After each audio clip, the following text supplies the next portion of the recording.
Memilih pemimpin, nasbul imam, itu adalah profetik. Semua orang pengen pemilu damai, tapi Pasti. lihat prosesnya dong. Kalau ada yang curang, kalau ada yang itu dosanya tidak hanya kepada rakyat, tapi kepada yang buat hidup. Wa amanahum min khauf. Ini tugas negara. Wa amanahum min khauf artinya memberi rasa aman kepada seluruh elemen masyarakat rakyatnya.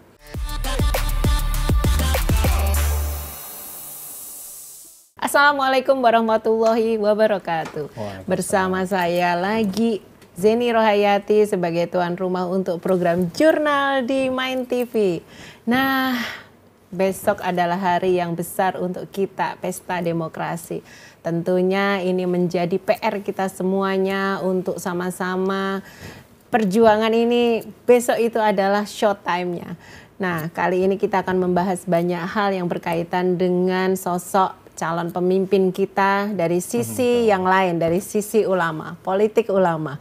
Nah, narsum saya kali ini adalah Gus Arief. Assalamualaikum. Assalamualaikum warahmatullahi wabarakatuh. Ya, beliau ini boleh dibilang adalah sosok yang selama ini selalu di belakang layar nih. Bener nggak Gus? Iya. Sebagai sekjen untuk jaringan Ganjar Nusantara, kemudian di TPN juga beliau, dan juga di Al-Watoniyah. Jadi udah kayaknya banyak banget nih kalau gelarnya udah berjereng panjang nih Gus. Apa kabar Gus? Sehat nih, alhamdulillah. Sehat. Sehat. Ini kayaknya banyak aktiviti yang sebenarnya agak susah juga ditarik di depan screen. Saya tuh kayaknya ekspertis di situ, narik orang yang di belakang layar untuk di depan layar. Ini udah berkali-kali. Ya, itu gimana nih sekarang ini Gus, aktivitasnya yang paling padat nih? Ya, aktivitasnya tentu tugas saya sendiri kan banyak di lingkup aktivitas ya boleh dikatakan praktisi keagamaan, aktivis keislaman. Jadi ada ormas-ormas Islam, ada pondok pesantren, ada Pak Kiai, ada Gus-gus gitu. Jadi dengan milieu seperti itu besok sudah waktunya pemilu, kan? Tentu semakin dekat begitu ya tugas kami atau tanggung jawab kami sebagai, saya sebut nih kami kayak saya ini ya sebagai khodimul ummah ya, pelayan umat gitu. Jadi pelayan umat itu memastikan agar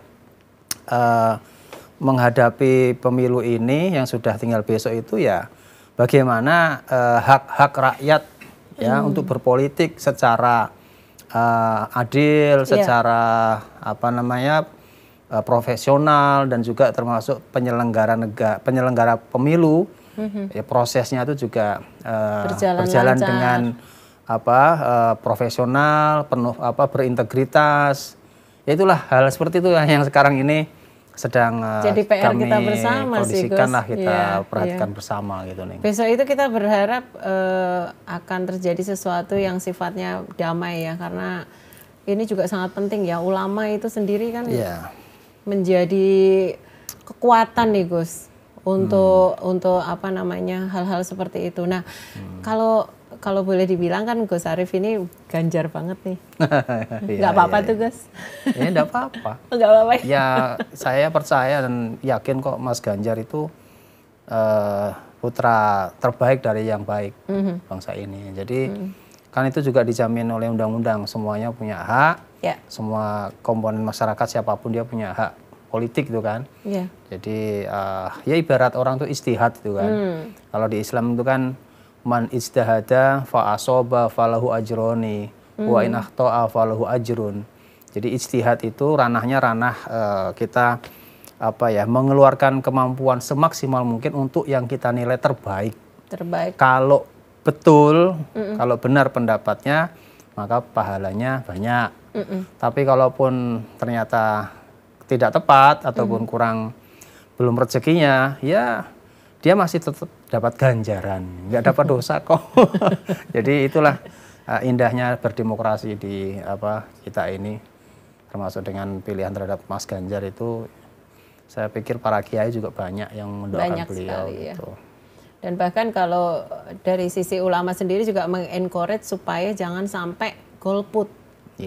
Nggak boleh kan, harusnya malah diharamkan, betul nggak tuh Gus? Ya, karena gini ya, masalah pemilu, masalah pilpres itu kan kalau di Islam itu ada intelektual Muslim namanya Al-Imam Al-Mawardi itu dalam kitabnya Al-Ahkam As-Sultaniyah itu menyebutkan bahwa nasbul imam ya maudhu'ah li khilafatin nubuwah fi hirasatid wa siyasatid dunya. Jadi memilih pemimpin nasbul imam itu adalah profetik. Profetik itu artinya melanjutkan tugas kenabian. Walaupun Nabi Muhammad itu nabi, tapi beliau concern betul bahwa walaupun nabi urusan agama, tapi kalau urusan pemimpin itu juga salah satu hal yang akan dilaksanakan oleh Rasulullah. Jadi manajerial kenegaraan termasuk pemimpin. Nah, fungsinya apa? Kenapa umat Islam itu juga harus concern kepada politik? Ya karena tadi li hirasatid wa siyasatid dunya.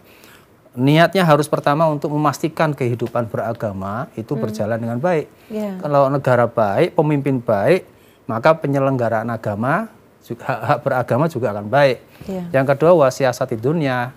Jadi selain memastikan kehidupan beragama baik, maka manajerial bangsa, manajerial negara itu juga akan berjalan dengan baik. Itulah fungsinya politik. Dan di sini sebenarnya kita bicara bukan hanya di umat Muslim itu sendiri ya Gus ya. Maksudnya kan karena kita punya 5 agama sekarang ini kan. Artinya pemimpin-pemimpin seperti itulah yang bisa mengakomodir semua agama kan gitu ya Gus ya. Betul. Nah perjuangannya sekarang ini yang kita lihat nih Gus lumayan seru. Lumayan gimana ya, memanas atau gimana nih.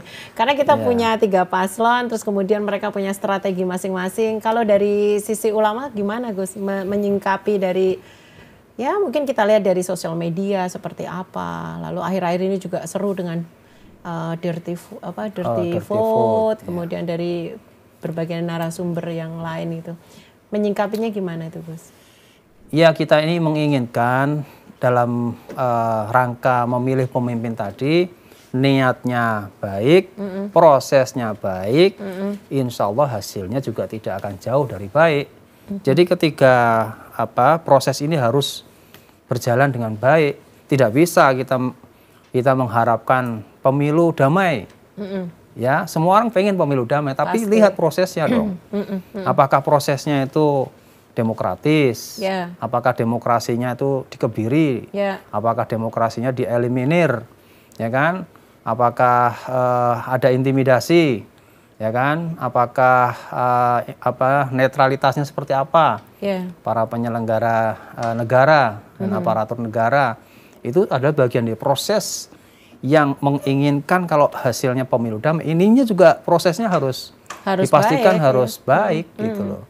Nah hal-hal inilah yang harus kita pastikan bersama karena ini menyangkut kondite ya, kondite kebudayaan bangsa kita dalam berpolitik. Betul. Sekali ini ternoda, kita berdosa pada anak cucu kita ke depan nanti.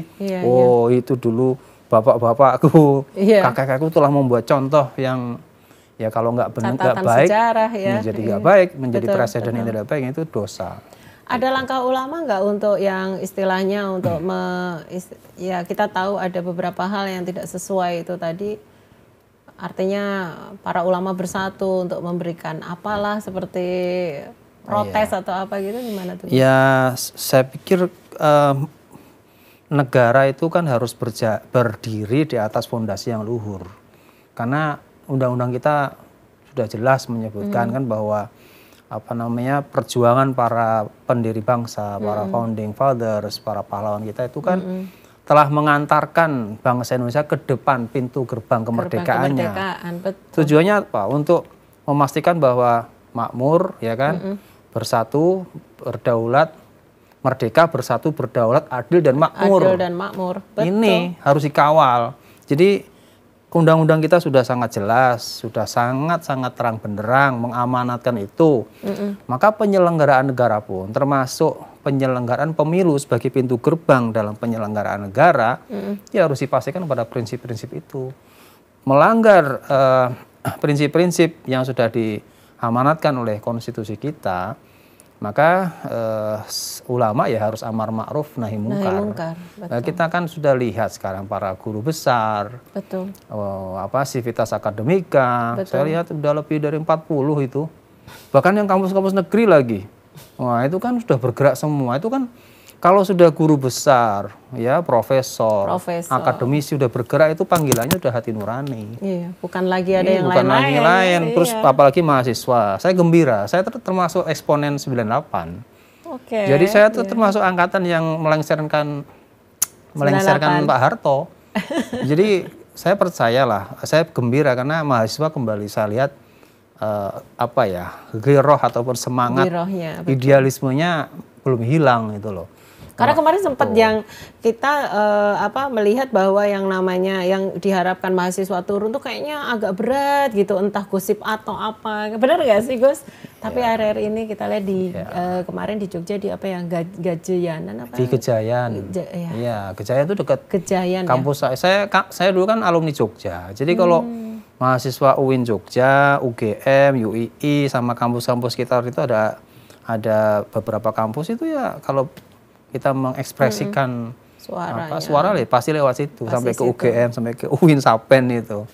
Nah, apalagi kemarin para kiai juga sudah bersuara di Kempek ya, pesantren Kempek Cirebon. Itu juga menyuarakan keprihatinan terhadap masa depan demokrasi yang sekarang. Kalau sampai seperti ini itu loh, dalam rangka memastikan pemilu yang akan berlangsung, tapi kok mengorbankan hal-hal yang sifatnya asasi dan elemen gitu. Itu keprihatinannya di sana. Ya, demi syahwat kekuasaan.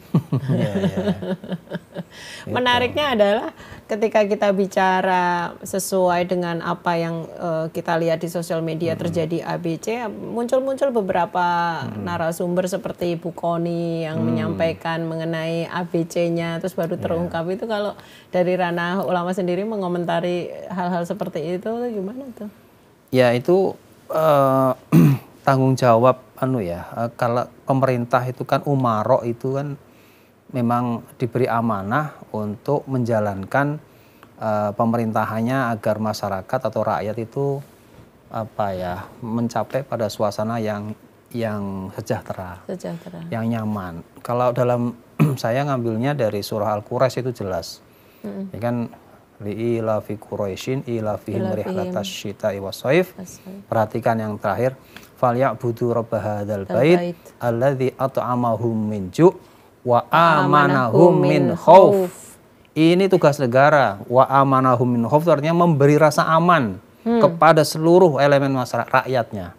Security itu mutlak hak rakyat dan mutlak menjadi kewajiban umaro, menjadi orang-orang yang berada di pemerintahan kan, ibaratnya itu kewajiban mereka memastikan rakyatnya harus aman, secure, sejahtera.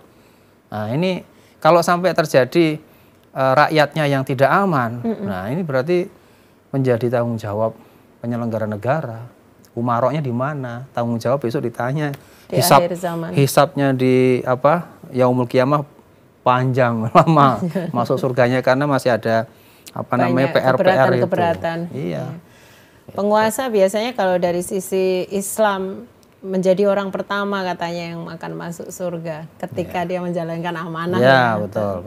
Tapi dengan hal-hal semacam itu, karena kita gini Gus, negara ini dengan persentage terbesar sebagai negara yang punya penduduk di Islam sendiri gitu. Menariknya kadang-kadang mereka menjual agama untuk itu, lalu prakteknya juga tidak sinkron dengan apa yang diajarkan. Nah, ini kalau menurut saya personally Gus, memang peran ulama ini harus terus di speak up gitu, diroarkan gitu, digaungkan gitu. Nah, ini mungkin lewat jenengan nih Gus, apakah nanti ini jenengan kalau ngelihat dari potensi-potensi seperti itu, semangatnya seperti apa? Iya, sesungguhnya baik tegaknya dunia ini, tegaknya kesejahteraan bangsa itu dalam suatu riwayat hadis itu ada 4. Saya pertama qiwamud dunya arba'atun, ada 4. Yang pertama ilmul ulama, karena ilmunya para ulama, alimnya para ulama, teduhnya dan kebijaksanaan ulama itu mutlak pertama. Yang kedua itu adlul umara, keadilan pemerintah. Ya, jadi mutlak itu pemerintahan yang adil, yang fairness, yang mengayomi, itu menjadi tiangnya tegaknya suatu kehidupan berbangsa dan bernegara yang maju. Yeah. Yang ketiga tuh wasakhawatul agniya. Jadi para orang-orang yang baik hati, yang diberi rezeki yang lebih oleh Tuhan, itu juga berjiwa filantropis, mau membantu sesamanya yang kurang ya, baik secara ekonomis ataupun sosial. Dan yang terakhir itu wa du'aul fuqara, doanya para masyarakat yang di bawah luas, ini betul. Yang taraf hidupnya itu bukan lagi mempertahankan hidup tapi baru mencari hidup. Nah, 4 ini harusnya dipastikan bisa berjalan beriringan. Kalau ulamanya konsisten untuk menyerukan kebaikan, mencegah keburukan, kemudian pemerintahnya itu juga adil ya, tidak menimbulkan rasa cemas pada rakyatnya, apalagi intimidasi, no intimidasi, nggak ada ceritanya. Nah, itu Rasulullah maupun Khulafaur Rasyidun semua mencontohkan tidak ada intimidasi kepada rakyatnya. Tapi sekarang kalau kita lihat beberapa ulama, karena kita punya 3 paslon, itu yang mencolok ada beberapa ulama-ulama yang mungkin saya nggak tahu deh apakah ini definisinya beliau-beliau itu ulama atau enggak kan gitu. Itu di depan layar benar-benar mencontohkan sesuatu yang menurut kita-kita yang awam itu kurang pantas kan gitu. Mereka tuh boleh nggak sih ditegur dengan ulama yang lain dengan cara-cara yang mungkin halus atau seperti apa gitu, Gus? Iya, jadi politik itu kan urusan ijtihadiyah. Tadi saya katakan politik itu urusan persepsi masing-masing ya. Bagi kita, pilihan kita itu yang terbaik. Bagi mereka, pilihan mereka juga yang terbaik. Namun ada yang bisa memilih yang terbaik, yaitu rakyat. Kan begitu. Iya, betul. Makanya kan kalau diistilahkan yang sederhana itu lana capresuna walakum capresukum. Bagi saya udah punya calon presiden yang terbaik bagi saya. Walakum capresukum, dan bagi kalian memang mungkin punya capres sendiri. Bukan lakum dinukum waliyadin lagi. Itu kan di Al-Qur'annya. Kalau konteks capres itu begitu. Nah, jadi artinya harusnya harus ada sama-sama menghargai. Tidak boleh sebenarnya saling menjelekkan antar sesama paslon itu ya. Betul. Nah, karena sebenarnya yang kita harapkan kan positif campaign itu ya. Jadi kita bisa mengedepankan sisi positif paslon kita masing-masing. Yang menilai apakah paslon itu buruk, kurang atau baik, itu biarkanlah rakyat. Yang punya hak pilihan kan rakyat itu. Ya, jadi nantilah kalau penentuannya ya besok itu. Nah, kalau itu berjalan dengan fair ya. Makanya besok itu kalau ada yang curang, kalau ada yang itu dosanya tidak hanya kepada rakyat, tapi kepada yang buat hidup, yang memberi amanah untuk menyelenggarakan pemerintahan kan Allah Subhanahu wa taala. Apalagi kalau sesuatu itu sudah direncanakan, ini omong-omong aja nih Gus. Apalagi sesuatu itu sudah direncanakan mungkin jauh-jauh waktu gitu. Ini kan sudah merupakan sesuatu yang boleh dibilang kezaliman ya Gus ya. Karena bagaimanapun merencanakan kalau sudah dikasih amanah kan, kita ini Indonesia kan mengelola hidup rakyat berapa jumlahnya? 270 juta ya sekarang ya? Lebih malahan. Atau mungkin hampir 300 lah kalau yang nggak terhitung di BPS itu. Nah, ini harus dipastikan betul bahwa manusia sebelum dikasih oleh amanah itu kan, dulu kan amanah itu kan mau dipasrahkan kepada makhluk selain manusia. Inna aradnal amanata ala jabalin. Gunung-gunung ataupun yang lain itu dulu pernah dikasih tawari amanah untuk mengelola dunia oleh Allah Subhanahu wa taala. Tapi kemudian nggak bisa wahamalahal insan, manusia yang sanggup. Tapi dulu tuh gunung tuh juga ditawarkan. Iya, semua makhluk-makhluk Allah kan termasuk alam kosmos itu kan. Jadi kan ada dimensi kosmos, ada makrokosmos, ada mikrokosmos. Nah, semuanya itu kan makhluk Allah itu. Ditawarin kan semua. Maka semuanya kan bertasbih. Yang bertasbih tidak hanya manusia. Nah, itu tapi ketika manusia mau menerima tawaran untuk menjadi pengelola bumi, ternyata kan manusia itu kan penuh dengan sifat dosa, tamak itu. Makanya sampai kemudian dhaharul fasadu fil barri wal bahri bima kasabat aydin nas. ketika manusia sudah dikasih amanah ternyata apa? Ada bumi rusak, ya kan? Lahan pertanian yang harusnya dimanfaatkan oleh rakyat untuk apa makanannya malah jadi rusak ya, menjadi mubazir, menjadi malah jadi bencana apa namanya bencana apa ekologis dan sebagainya. Itu kan bukan salah siapa-siapa, tapi ya karena manusia itu sendiri, ya kan? Bima kasabat aidinnas, karena tingkah tata kelola manusia yang tidak baik gitu. Nah itulah kira-kira relasinya seperti itu. Monggo diminum, Gus. Saya terima kasih. Ini minuman beneran. Kita minum dulu ini. Alhamdulillah. Nah, Gus, kalau bicara mengenai pemilihan umum sendiri, kan sudah ditata sedemikian rupa, flow-nya segala macam. Apakah ulama juga dilibatkan di dalam penerapan untuk seperti besok gitu, pencoblosan itu sendiri? Ya, saya mengamati ya semua lembaga-lembaga keagamaan termasuk ormas Islam, mungkin juga Majelis Ulama Indonesia ataupun Nahdlatul Ulama atau Muhammadiyah atau ormas yang lain itu memahami bahwa negara ini tidak akan berjalan baik tanpa ada partisipasi masyarakat secara luas. Maka kita menghimbau bahwa seluruh lapisan masyarakat yang sudah punya hak pilih besok ya harus menggunakan hak pilihnya, jangan golput. Karena kalau golput nanti ya ketika idza wusidal amru ila ghairihi fantadhirisa. Kalau sampai gara-gara orang golput yang jadi bukan orang baik, yang jadi malah justru orang yang tidak baik, fantadhirisa. Tinggal tunggu waktunya. Kehancuran akan negara datang. Ini ya kan punya rakyat ini punya hak, dan hak itu tidak dikelola oleh mereka yang profesional karena melalui proses yang mungkin kurang sesuai harapan, karena proses-proses yang tidak sesuai ideal yang disusun oleh para perencana dan juga doanya para masyarakat. Ya kita khawatir. Makanya harus dipakai hak pilihnya. Hak pilih, hak suaranya, apapun itu. Iya. Luar biasa. Harus ya Gus ya. Maka jangan sampai kita sampaikan semualah ke saudara, ke keluarga, ke sahabat-sahabat kita, luangkan waktu. Ya. Karena dalam beberapa diskusi itu saya amati justru yang 2019 itu termasuk yang angka partisipasinya yang agak kurang itu dari saudara-saudara kita yang pekerja informal. Yang hidupnya tuh menggantungkan hari ini dapat apa.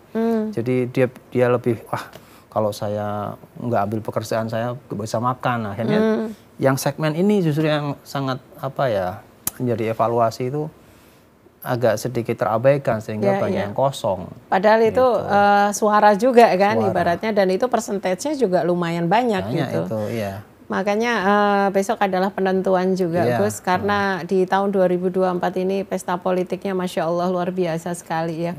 Dan tentu kita berharap karena kita mendukung pasangan yang terbaik dari yang baik-baik juga ya. Kita nggak ngomong buruk ya.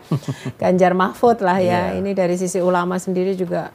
Gus Arif sudah menulis sedemikian rupa. Iya, Pak Ganjar, Pak Mahfud itu kan santri. Ya apalagi bagi kami melihat Pak Ganjar, Mas Ganjar itu istrinya kan Bu Atiko, itu cucunya Kiai Hisam, pesantren di Kalijaran itu. Beliau seorang pengajar tarekat. Terus saya tahulah selama memimpin Jawa Tengah, beliau itu dekat dengan para ulama, dekat dengan para pimpinan pesantren, merakyat. Jadi ini yang merakyat inilah yang justru disampaikan oleh Al-Imam Asy-Syafi'i. Beliau menyebutkan bahwa jangankan masalah calon pemimpin bahkan ulama itu menurut Imam Syafi'i itu siapa sih itu yang disebut dengan ulama? Ulama itu al-alim huwa man alima bi umuri dinihi, ya kan? Wal arif bi hali ummatihi. Jadi ulama itu dua indikatornya. Pertama dia paham masalah keagamaan. Yang kedua, dia juga bisa merasakan denyut nadi masyarakatnya sedang apa. Ini yang saya lihat Mas Ganjar kan ada di Mas Ganjar. Ada di Mas Ganjar ini dengan belusukannya, dengan menyapa egaliter itu kan. apalagi Prof. Mahfud itu sastra Arabnya juga hebat. Ahli hukum.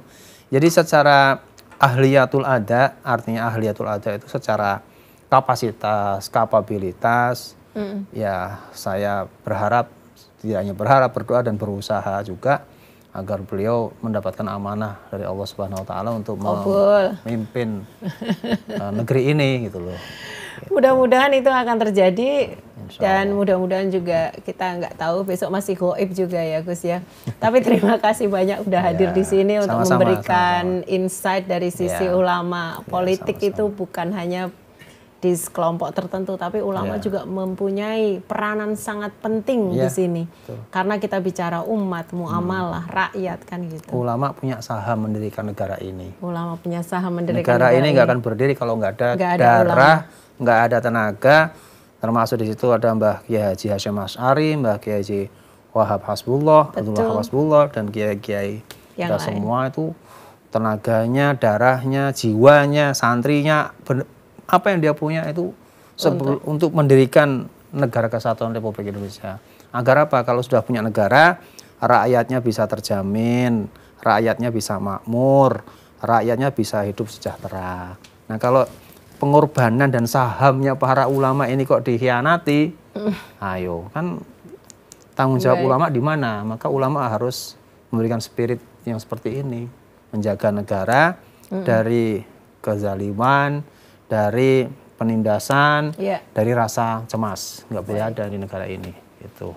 Makasih Gus. Sami-sami. Pokoknya luar biasa sekali. Karena apa? Kalau kita bicara mencintai negeri adalah bagian dari keimanan, maka yang harus kita lakukan adalah besok ke TPS, hari yang ditunggu-tunggu, ya, sesuai hati nurani. Kalau kami, ya pastinya nomor 3, insya Allah ya, karena kita sudah banyak memberikan sesuatu yang sifatnya literasi bahwa pasangan nomor 3 lah yang insya Allah paling tepat untuk memimpin negara kesatuan Republik Indonesia.